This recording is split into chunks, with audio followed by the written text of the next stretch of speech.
Welcome to Decoded, Series 1, Episode 3.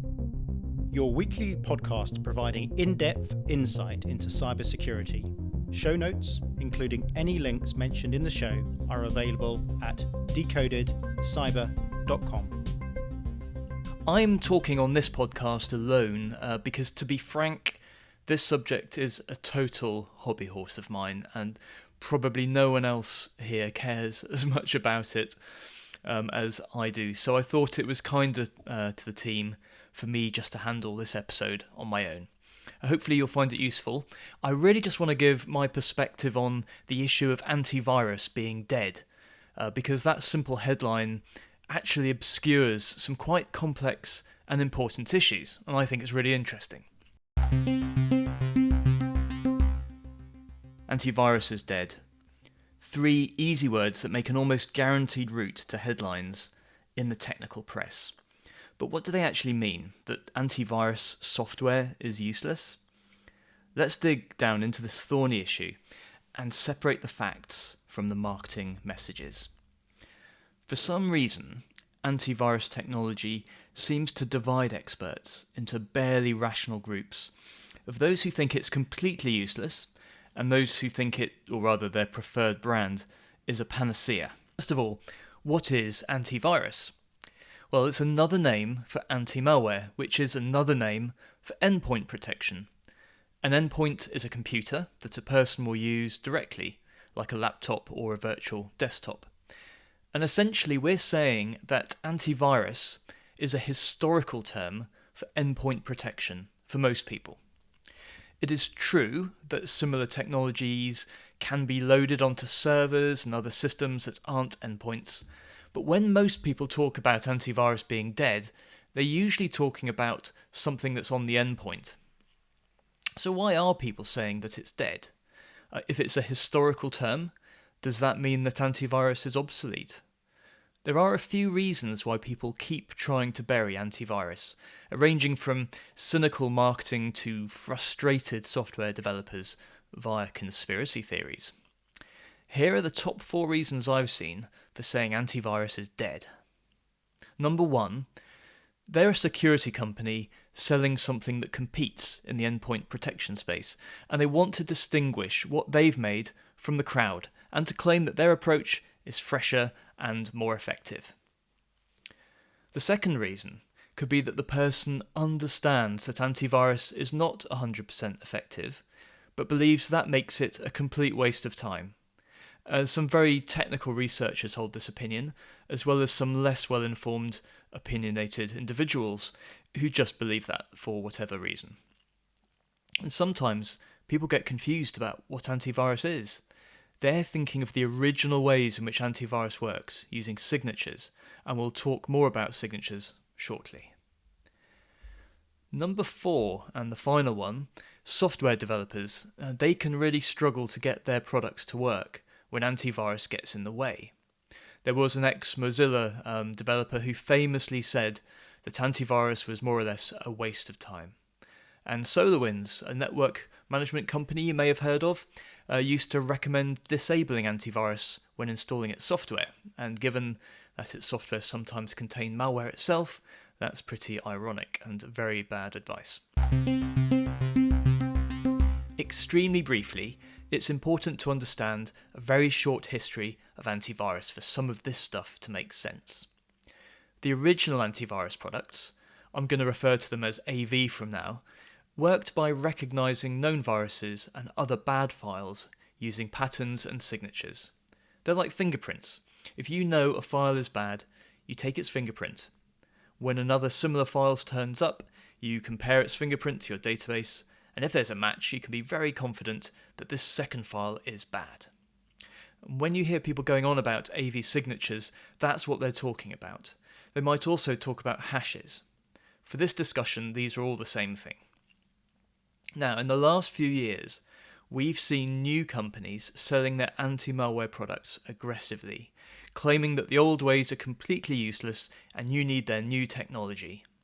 And what you tend to find is that their marketing message is antivirus is the old school signature-based technology of the 80s and the early 90s, and what they've produced is something involving AI and machine learning, which makes it better. And because it doesn't use signatures, it's faster and always up to date. And mostly these representations are very misleading. Modern antivirus uses machine learning and has done for well over a decade. Signatures provide just one part of the puzzle. And if you know the fingerprints of some serious criminals, why wouldn't you use them? Your other detection techniques can be used too. You don't have to make a choice. Signatures are really useful and can actually save time and increase accuracy. Also, some of those early so-called next-gen products did use signatures and also needed updates because machine learning is always being improved. So I think it's fair to say that marketing claims that AV is dead are just a bit disingenuous. Some years ago, a journalist asked me about some AV is dead headlines, and my response was this.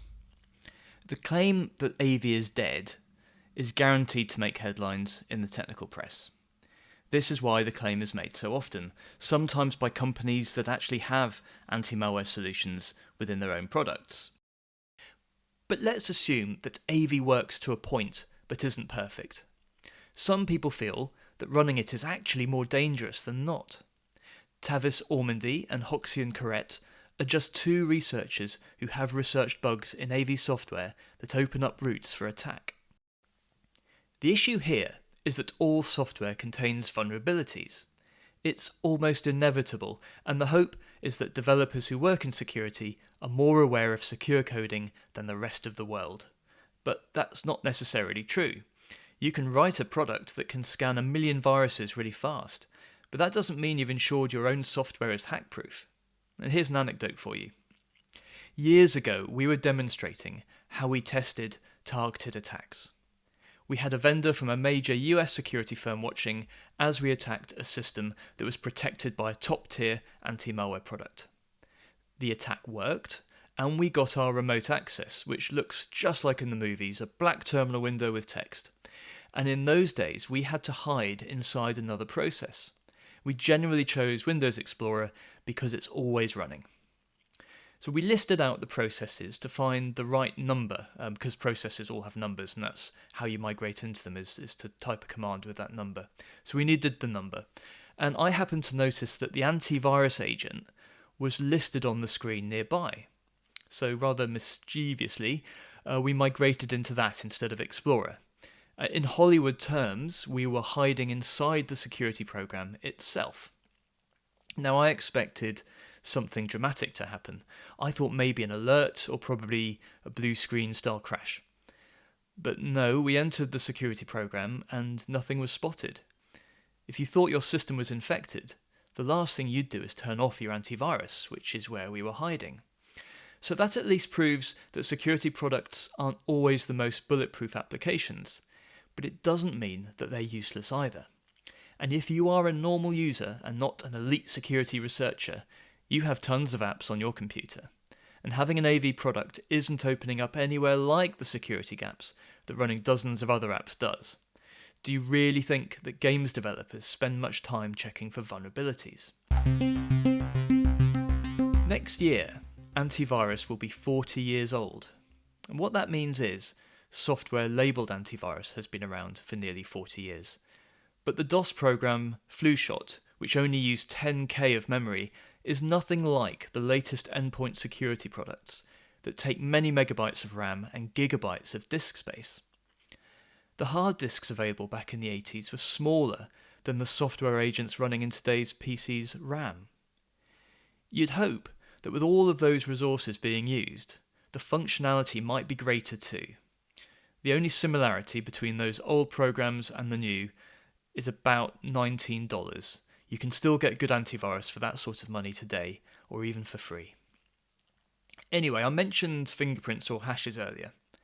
Many of the first antivirus products relied on hashes. As more threats emerged, the antivirus vendors started collecting vast libraries of files. They calculated each file's hash and created databases, and these were then supplied to their antivirus clients. Initially on bulletin boards and, believe it or not, monthly batches of floppy disks sent in the post. But later, anti-malware products could download updates from the internet. It wasn't that long ago that Norton Antivirus had weekly updates. And now all products are updating constantly and send queries to the cloud too. But even though they often still use hashes, they have other ways of working too. They can often detect hacker techniques such as heap spraying. They can detect when a program starts encrypting large numbers of files. And they can spot programs making unexpected connections out to the internet. There are so many ingenious ways that these programs can try to detect threats that to simply write them all off as signature-based antivirus is really unfair. The vast majority are not. I wrote a blog post about this back in 2014. A couple of reports had come out from some now very respected security companies. One from FireEye, clearly focused on signature-based AV, although that's not made clear initially, so people assume it's all antivirus. And also we can look at a really, really bad report from Imperva, which made some very basic errors and got a lot of criticism as well. In real-world tests that we run and that others have run as well, products are rarely 100% effective, but neither are they completely useless. So back in the day, Microsoft Security Essentials, which is now Windows Defender, it often appeared to be quite weak, and in our tests it always appeared at the bottom of the ratings. But it still stops more than 50% of threats, so it's not useless, it's quite good actually. But the best products stop more than 90% of the threats, and some of those threats are really horrible, ransomware, that kind of thing, password stealers. So that doesn't sound like a product that can stop these things in 90% of the cases is dead or obsolete. So I think that kind of covers what we think about with signatures. They are a useful approach to stopping threats, but you wouldn't want to rely on them 100% without anything else as well. And finally, AV can be tricky to work with. If you write software, you expect your program to work with Windows in a certain way. There are documented ways in which your creation is supposed to work with Windows. But sometimes malware writers choose to do weird things to avoid detection. And to counter this, AV companies then also do weird things. So you come along and you've written some cool software for Windows, but it doesn't work for a bunch of your clients because they're running AV solutions that are having their own private cold war with the malware writers on your system or on their system. And this annoys the developers, and it annoys the clients, and it annoys Microsoft because people generally blame Microsoft for everything related to Windows breaking. So when a grumpy developer says that antivirus is useless, bear in mind they might be a bit biased and focused on their own problems. So then let's look at what businesses need versus what consumers need. When making general statements about the effectiveness of antivirus, commentators usually focus on the needs and resources of really large businesses. I'm sure that one of those massive cybersecurity companies would do a great job with their response teams should a massive client of theirs get hacked, but I doubt they'll be sending those guys into your house or mine to help with a ransomware infection. They'll be focused on the big clients, not people spending £40 or £50 or dollars a year on an antivirus subscription. Similarly, see how companies that focus on whitelisting handle antivirus in the media. It's always dead. But what about consumers? Can they handle whitelisting products? So whitelisting products, if you don't know, is kind of the opposite of how antivirus works in a way.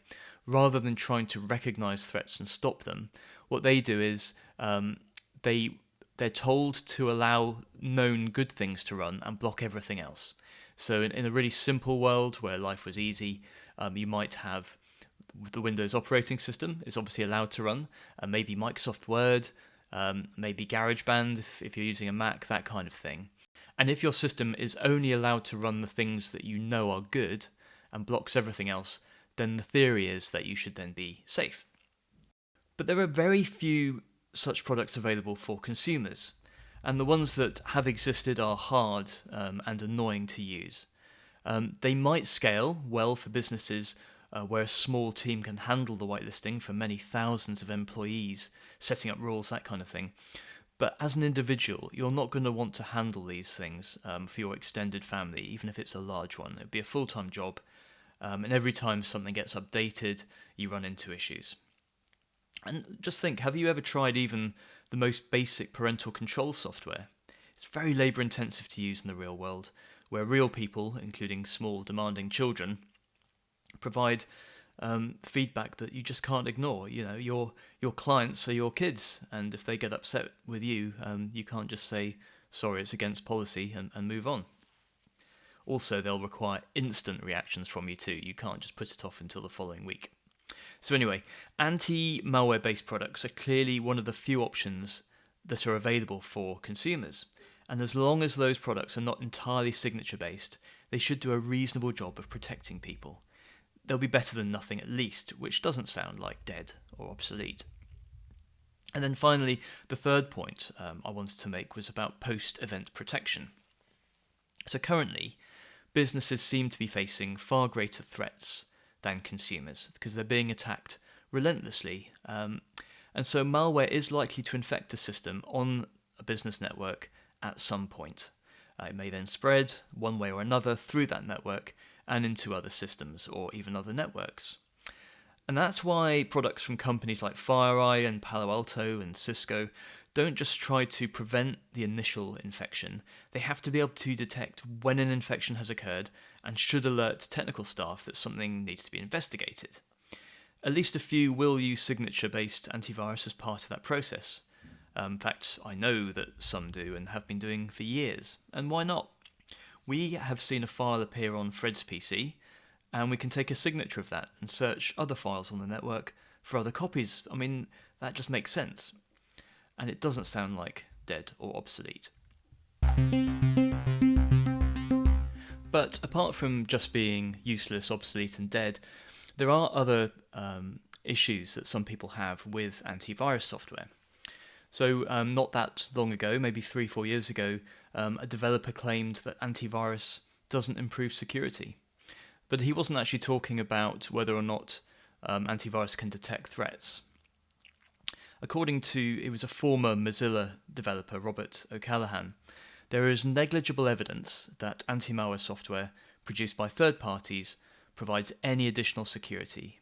His arguments spread from his blog to Twitter and then to IT news websites like IT Pro and The Register.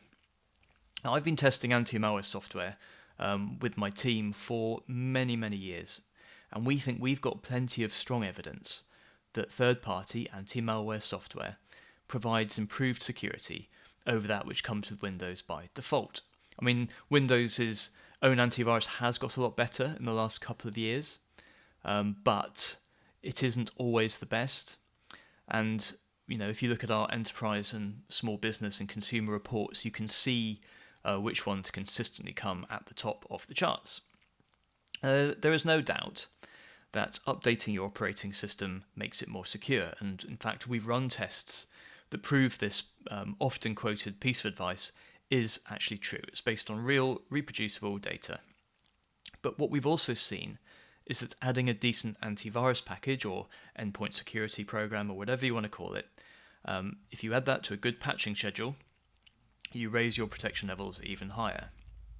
And to say that all antivirus software is equally effective or ineffective is just plain wrong, and there are plenty of results from different testing labs that show this.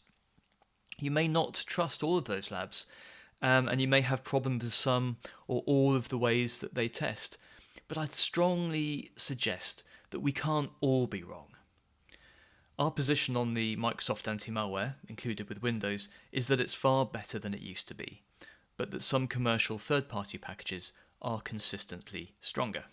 Or at least that was true up until about the middle of 2018. So it does make us wonder, why do people bash antivirus all the time? I mean, I don't make antivirus. I don't have any particular skin in the game. I'm just sort of surprised that there's so much emotion from the negative side to this. And, different individuals and companies, they have axes to grind when it comes to antivirus or anti-malware, whatever you want to call it. Now, sometimes the new anti-malware vendors disparage the more established ones. They're saying that they're old technology and you need this new next generation product. But of course that's marketing, and when we test these new products, with or without permission sometimes, very rarely do they massively outrank anything that's been around for 5 or 10 or 15 years.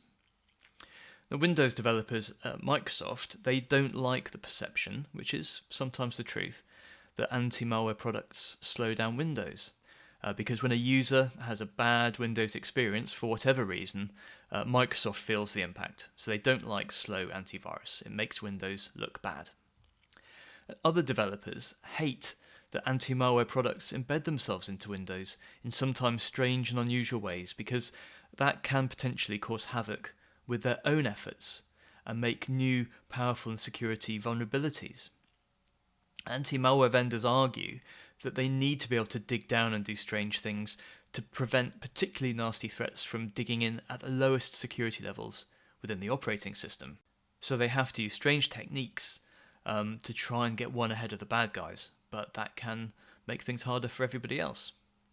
And then there are users who have never knowingly suffered a malware attack. They often question whether they need antivirus or anti-malware at all.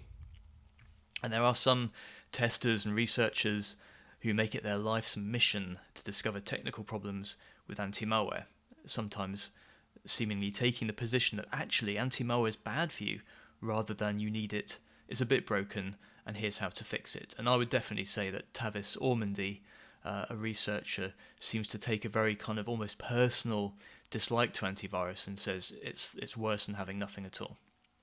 I've never seen a perfect anti-malware product in terms of the protection list it offers, the performance impact that it makes, and the additional attack surface that it exposes, because when you install any piece of software, you are potentially adding another area for an attacker to go for. But then I haven't encountered a perfect operating system or web browser or user either. So, we can throw away our anti-malware software when our operating systems are fully secure, and we as users stop clicking on links to malware, and criminals and other agencies stop attacking our computers en masse. Potentially all software has vulnerabilities, and that can include, or does include, security software like antivirus. So let's have a look at how security can actually make things worse. This is a true story. So a local shop near to where I used to live, very small shop, maybe have up to 15 customers at any one time inside. It used to have a security guard who stood by the door, and he monitored who entered the shop and who left, and with what. So hopefully he could hinder armed robbers from entering the store and prevent shoplifters laden with stolen goods from leaving it. And this seems like a no-brainer. Even if he's not a very perceptive guard and catches only a fraction of the threats to the business, surely he's better than nothing. Well, in this case, he wasn't better than nothing because he was stealing from the shop. He himself presented a threat to the business. Not only that, but he had greater access to the shop's goods than an ordinary customer. So even if the security guard was not intentionally malicious, he could be completely incompetent. Criminals who know this could target the store, assured that they'd be able to commit crimes without sanction. His very presence poses a threat because the bad guys know that they can distract him easily while they shoplift, for example. Let's apply this idea to security software. Maybe we have an antivirus program that monitors SSL connections and detects a percentage of incoming threats that were downloaded from a secure HTTPS website. And this seems sensible. I mean, at least it will catch some of the threats, if not all. But what if the way that software works is a bit broken?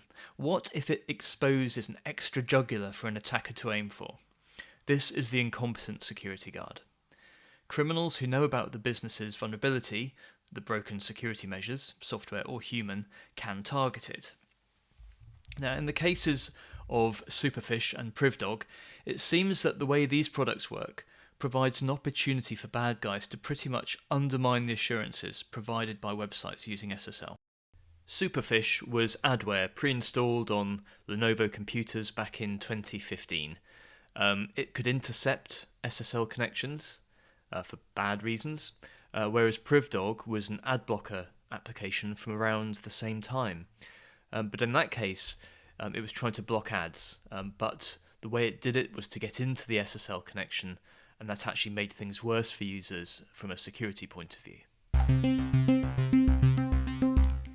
So I think this covers most of what I wanted to say, and while it's true that every time you install a new application, you are bringing in a new vulnerability, ultimately we're here to use our computers and to get work done or to have fun. And if we lock things down to the point where antivirus is unnecessary, we're probably looking at a fairly non-functional computer. All of the security experts that I've asked over the years run some form of AV.